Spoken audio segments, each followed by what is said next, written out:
The alarms began at 2:17 station cycle. Not the soft chime of curfew.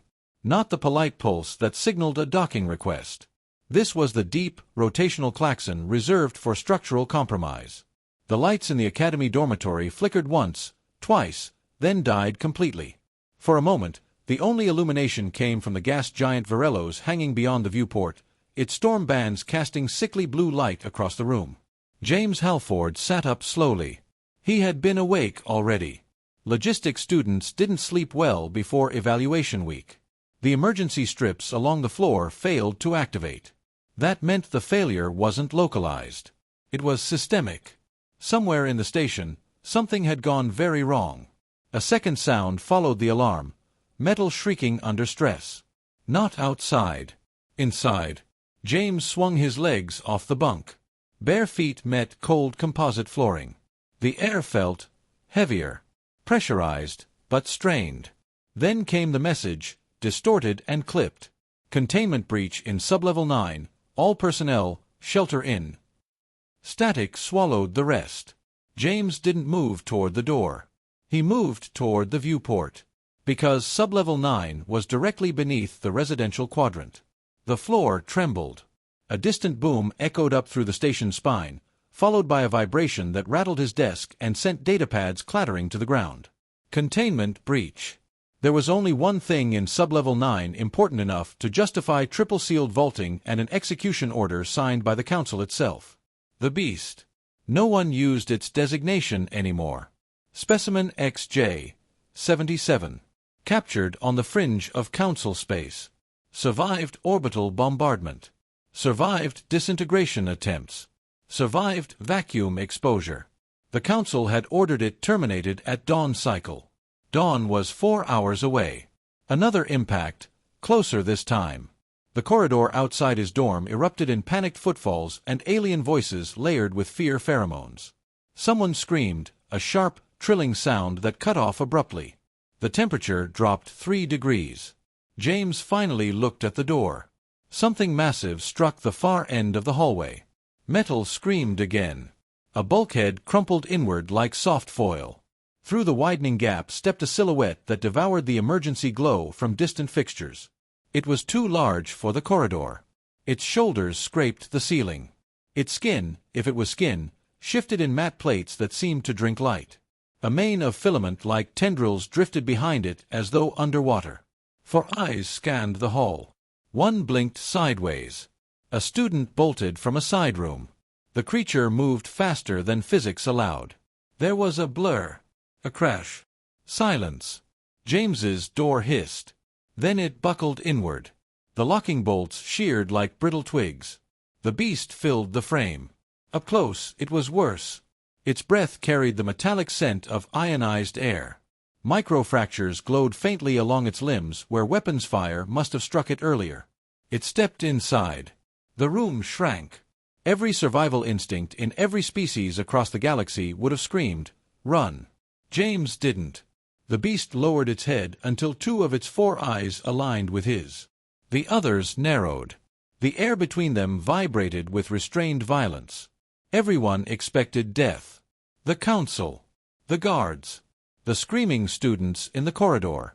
The beast locked eyes with the lone human standing barefoot in the dark. And didn't attack. The silence stretched. Not empty. Measured. The beast's breath rolled through the small dorm room in slow, heated currents. Its upper limbs flexed once, claws flexing against composite flooring. The metal beneath them dented like softened wax. James didn't move. Not because he wasn't afraid. Because he was. Fear sharpened him. Slowed the world down. Up close, details emerged. The microfractures along its forelimbs weren't just battle scoring. They were leaking faint pulses of unstable light, like fractures in a reactor casing. One of its rear legs trembled almost imperceptibly every few seconds. That wasn't dominance. That was strain. Its third eye, offset along the ridge of its skull, fluttered irregularly. Neurological stress. James swallowed, keeping his hands visible at his sides. The creature's nostrils flared. Testing the air. Testing him. On his desk, half buried under fallen datapads, lay the emergency plasma cutter issued for structural survival scenarios. Standard Academy tool. Not military grade, but enough to hurt something made of matter. Enough to provoke it. Slowly, very slowly, James reached toward the desk. The beast's pupils dilated. Claws dug deeper into the floor. James picked up the plasma cutter. Every muscle in the room coiled. He held it there for one suspended heartbeat. Then he crouched and placed it gently on the ground between them. He nudged it away with 2 fingers. The beast's head tilted. Confusion. Not rage. James straightened, raising both empty hands shoulder-high. "I'm not going to hurt you," he said quietly. He didn't know if it understood language, but tone carried across species. The tremor in its rear limb intensified. James's eyes shifted to the glow along its side. A shard. Embedded deep between armored plates, a Council-issued phased penetrator spike, designed to destabilize cellular cohesion before detonation. It hadn't detonated. It had malfunctioned, which meant it was still armed, which meant every step the beast took risked triggering internal collapse. James exhaled slowly. "That's what you're running from," he murmured. "Not us." The beast's 4 eyes focused on him again. No lunge. No strike. Just observation. James took 1 step forward. The room seemed to compress. He stopped. Waited. The beast didn't move. Another step. Now he could see the energy signature flickering along the spike. Unstable. Building. If it detonated in here, half the residential ring would decompress. He extended one hand slowly toward the wound, but not touching. "May I?" he asked softly. Ridiculous question. But instinct told him something inside that massive frame was listening. The beast's breathing changed. Slower. Deeper. It lowered its head, not in attack. In access. James felt his pulse hammering in his throat. This was the part every evolutionary warning screamed against. Predator within reach. No weapon. No armor. No backup. He moved closer. Close enough now that the heat radiating from its body warmed his skin. Close enough that if it decided otherwise, he wouldn't even feel the end. Carefully, gently, he placed his palm against the armored plating beside the embedded spike. The surface thrummed with contained power. The beast flinched, but did not strike. James leaned in, studying the penetration angle, the fracture lines, the faint harmonic oscillation in the weapon core. "It's hurting you," he whispered. One of the 4 eyes blinked slowly. Moisture gathered along its lower lid. Pain response. Not aggression. James positioned both hands around the spike. "I'm going to help," he said. And then he made himself completely vulnerable, turning his focus entirely to the weapon, exposing his neck, his chest, his unprotected back, trusting something the Council had declared irredeemable. For 3 eternal seconds, nothing moved. Then the beast shifted, not away, but closer, lowering its massive frame carefully to the floor, holding still, allowing him access, allowing him to touch the wound, allowing him to try. The creature had accepted his help. James had dismantled faulty cargo reactors before. He had stabilized cracked fuel cells mid-transport with nothing but wire and stubbornness. But this was a Council military penetrator spike embedded in living armor. He adjusted his grip, fingers steady despite the tremor in his pulse. The spike hummed under his palms, energy building in erratic waves. If he pulled it wrong, the feedback surge would atomize everything in a 5-meter radius, including him. "In and out," he muttered. "Clean." The beast remained motionless. 4 eyes watched him, not hunting, waiting. James pressed his ear closer to the wound, listening to the harmonic vibration. The core cycled every 1.7 seconds. A brief dip in output followed each surge. The timing. He exhaled slowly and counted under his breath. 3, 2 a now. He twisted the spike half a degree counterclockwise and yanked. The room flashed white. The spike tore free in his hands, screaming with released energy. James hurled it toward the viewport. It detonated midair. A blinding flare that spider-cracked the glass but didn't breach it. The shock wave knocked him backward into the desk. Silence followed. Heavy. Ringing. James blinked through the afterimage. The beast was still there. Alive. The fractures along its limb dimmed from violent white to a soft, fading glow. The tremor in its rear leg slowed, then stopped. A low vibration filled the room. Not mechanical. Not hostile. It took James a second to realize. The beast was making the sound. A resonance deep in its chest cavity, almost like a purr filtered through a reactor core. Carefully, it extended one massive forelimb. James stiffened instinctively. The claw stopped inches from his shoulder. Then, with impossible precision, the beast folded the blade tips inward and pressed the flat of its limb gently against his back. Not restraint. Not dominance. Contact. Trust. James let out a shaky breath and did something equally reckless. He leaned into it. "Yeah," he murmured. "We're good."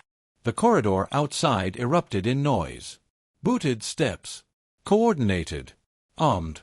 Council security. A voice barked orders in clipped, amplified tones. Thermal signature located. Prepare suppressive. The dormitory doorway filled with armored figures, plasma rifles raised, targeting beams converging on the beast's massive frame. "Stand down!" one officer shouted. "Human! Move away immediately!" The beast reacted instantly. It rose to its full height, stepping between James and the weapons. Not attacking. Shielding. Its injured limb angled outward defensively, body positioning to absorb incoming fire. James saw the targeting dots shift, calculating collateral risk. He didn't think.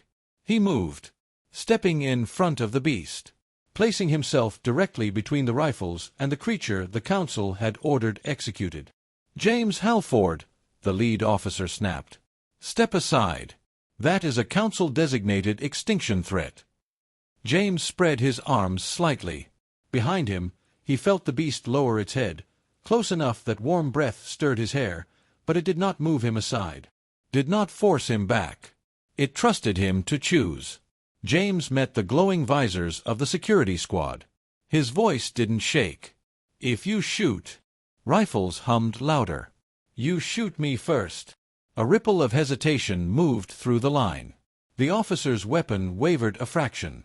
Behind James, the beast shifted into a wider protective stance, not to strike, but to guard.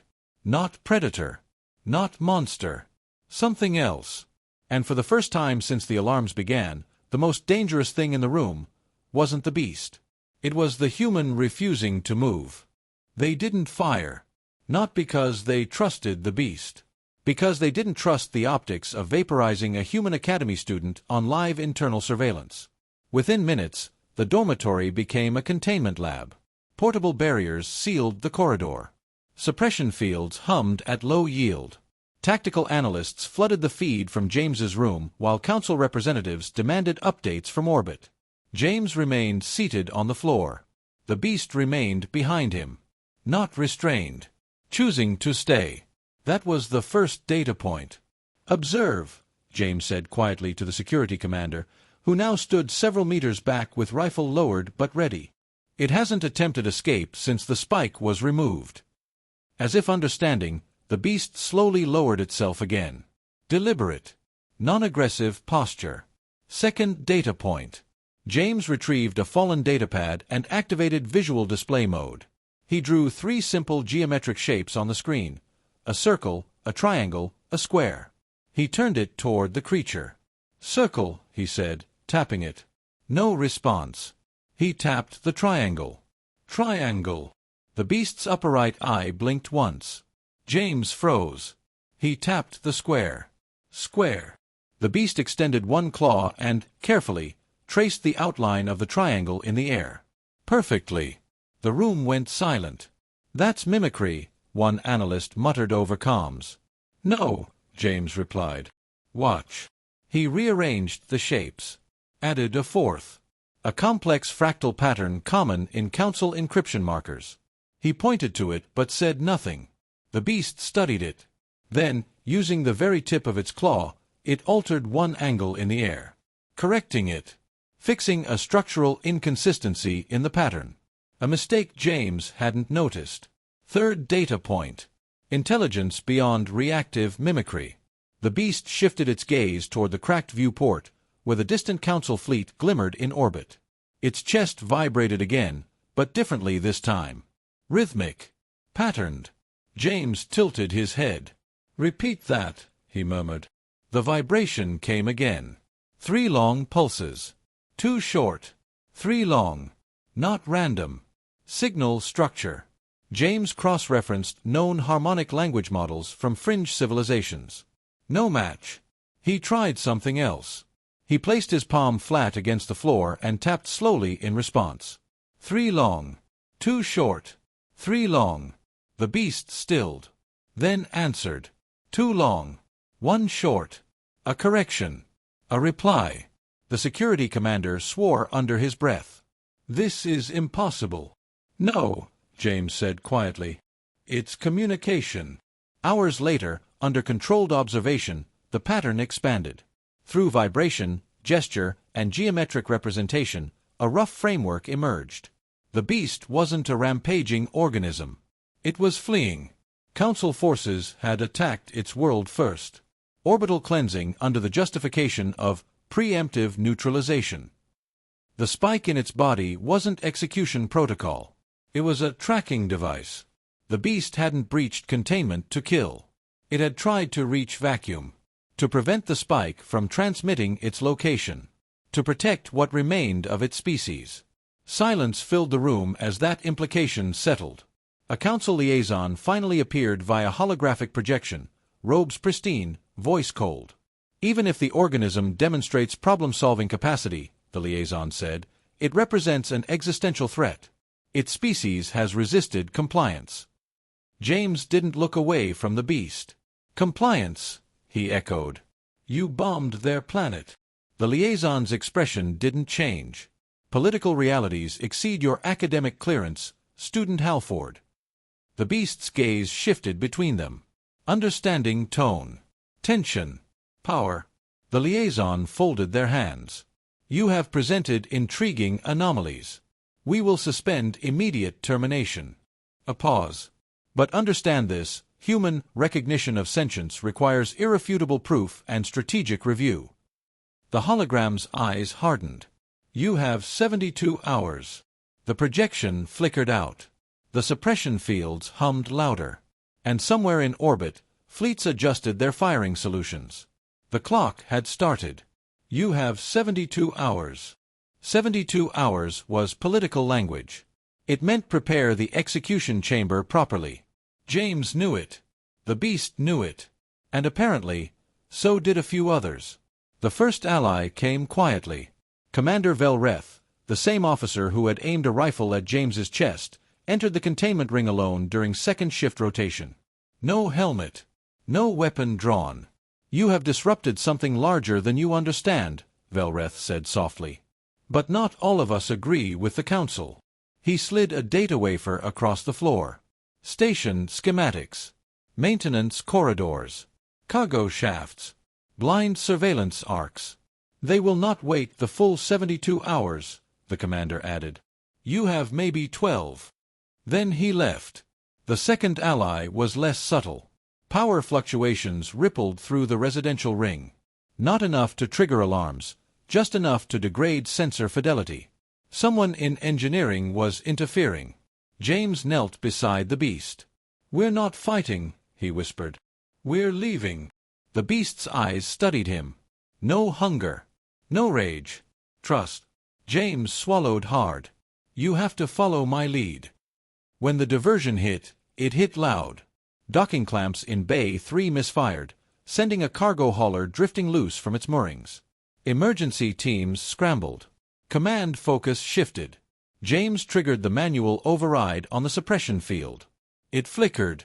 Dropped. Now. They moved. Not charging. Not rampaging. The beast kept low, massive frame compressing into maintenance corridors never meant for something its size. It moved with impossible restraint, claws retracting to avoid shredding walls. James sprinted ahead, breath ragged, clutching the stolen schematic pad. Left. Down ladder. Through thermal conduit access. Behind them, alarms escalated. Containment breach. Specimen in transit. Security teams converged. James wasn't a soldier.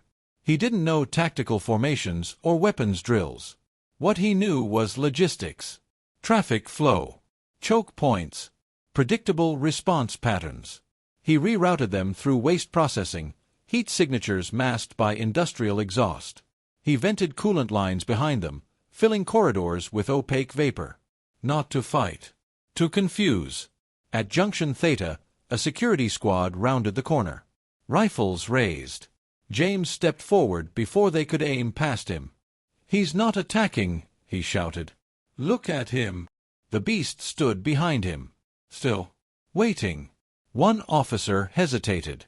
That was all they needed. James slapped the emergency bulkhead control and sealed the corridor between them.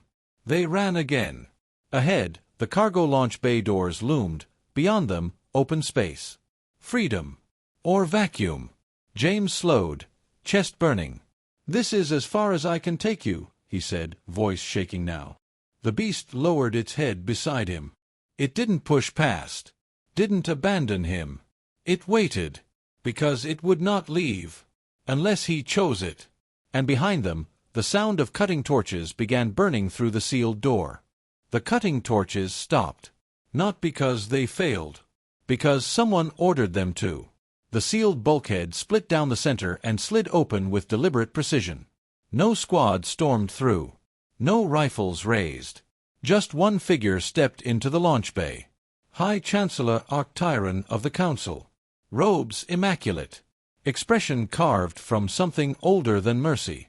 Behind him, armed guards held position, but did not advance. James felt the beast shift slightly behind him, not in aggression, but awareness. "Student Halford," Arctyron said calmly, voice carrying across the vast chamber.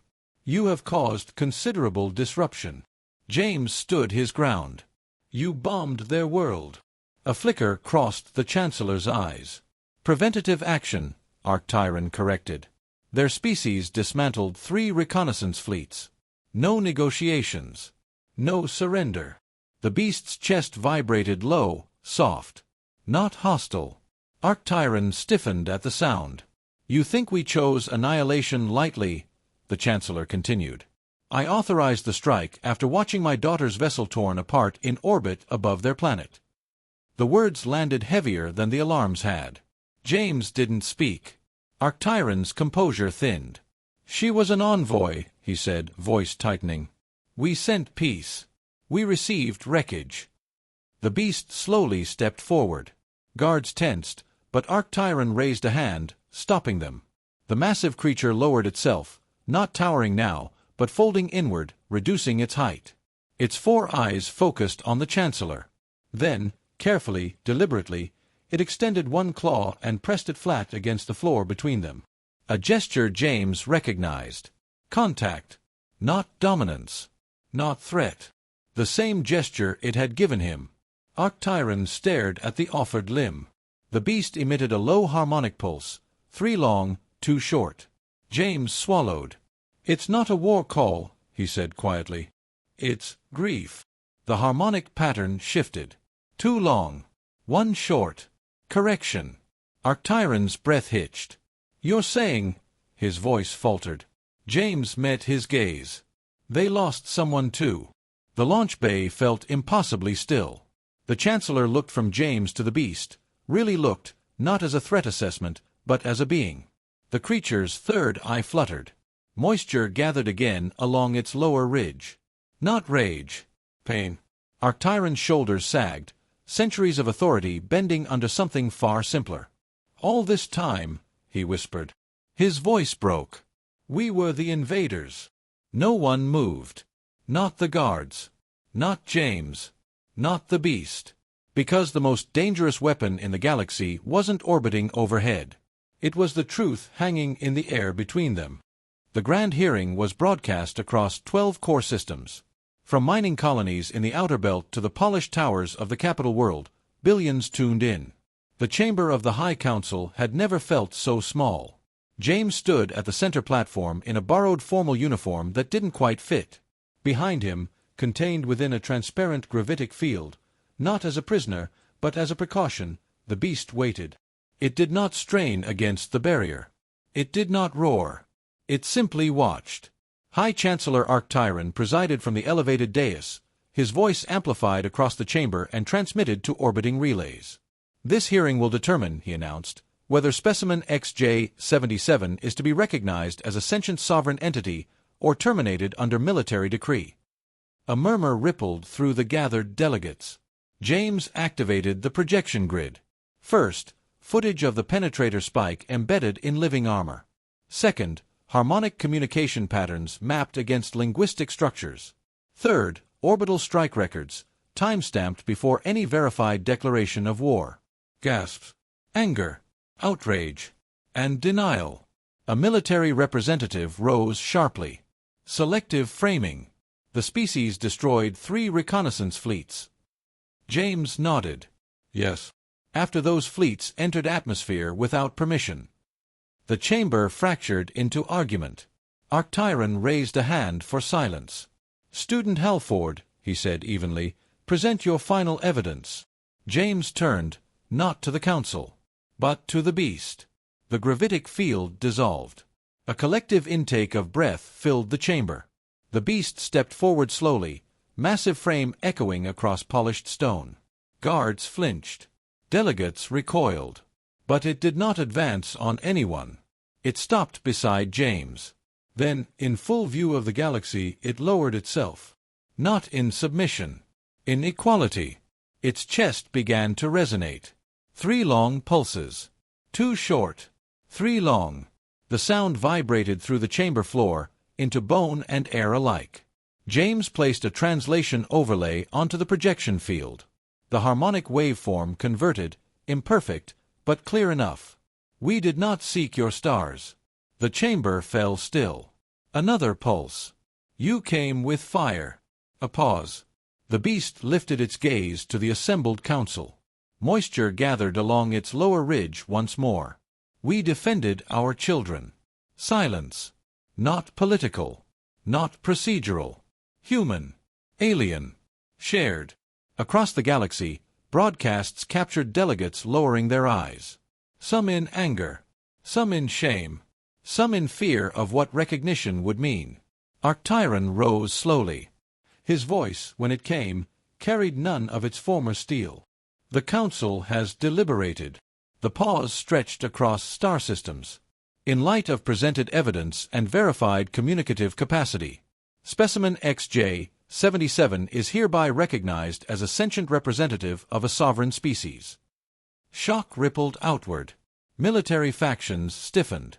Civil sectors erupted in applause. Arctyron continued. Termination order rescinded. Another breath. Formal contact protocols to begin immediately. The chamber remained suspended in stunned quiet. Because history had just shifted, and nothing in the galaxy would remain the same. The laws changed slowly. But they changed. The Council could not undo orbital bombardments or resurrect the dead, but it could amend doctrine. Preemptive extermination protocols were suspended. First contact legislation was rewritten to require confirmed hostility before military engagement. Independent oversight councils were formed, including non-council species for the first time in recorded history. It wasn't redemption, but it was movement. The beast species, who called themselves the Veiliri, were granted protected status while reconstruction envoys traveled to the fractured remains of their homeworld. What council fleets had once scorched, joint task forces now helped stabilize. Former enemies shared orbital space. Awkwardly. Carefully. Hope rarely arrived clean. James declined every political appointment offered to him. Instead, he helped found something quieter. The Interstellar Sentience Institute. A coalition of xenobiologists, diplomats, historians, and, unexpectedly, military tacticians. Its purpose was simple: ensure no species would again be labeled threat before being understood. Commander Velreth became its security liaison. High Chancellor Arctyron funded its first 5 years personally. And the Veiliri sent a single representative. Not as a specimen. As a partner. Months later, on the observation deck of a newly rebuilt orbital platform, James stood beside that representative, no longer the Beast, but known by a harmonic name that translated roughly to Threy. Beyond the viewport, the Veiliri homeworld rotated slowly. Patches of reconstruction glimmered like healing scars beneath starlight. Threy stood taller now. Stronger. The fractures along its armor fully dimmed. Its 4 eyes reflected the distant sun. James leaned on the railing. "You know," he said softly, "most species would have fought their way out of that station." Threy emitted a low, warm resonance. The translation implant at James's collar vibrated gently. "You stood first." James smiled faintly. "Yeah, well, I was terrified." A pause. Then a harmonic pulse, softer than the rest. "Courage is not absence of fear." James glanced up at the massive alien beside him. Stars shimmered beyond them, no longer battle lines, just light. Cargo vessels moved between Council and Veiliri space without escort. Joint research stations blinked into existence along shared borders. It wasn't perfect. There were still factions who muttered about weakness. Still admirals who preferred certainty over compassion. But there were also children, Council and Veiliri, learning each other's mathematics. Learning each other's stories. James rested a hand against the smooth plating of Threy's forelimb. The same gesture from that first night. Contact. Trust. Threy lowered its head slightly, harmonic resonance flowing steady and calm. The sun dipped behind the curve of the recovering world, casting gold across metal and armor alike. 2 silhouettes stood against the stars. Not predator. Not prey. Allies. James exhaled. "Together," he said quietly. The translation implant carried the response in layered harmony. "Together. Always."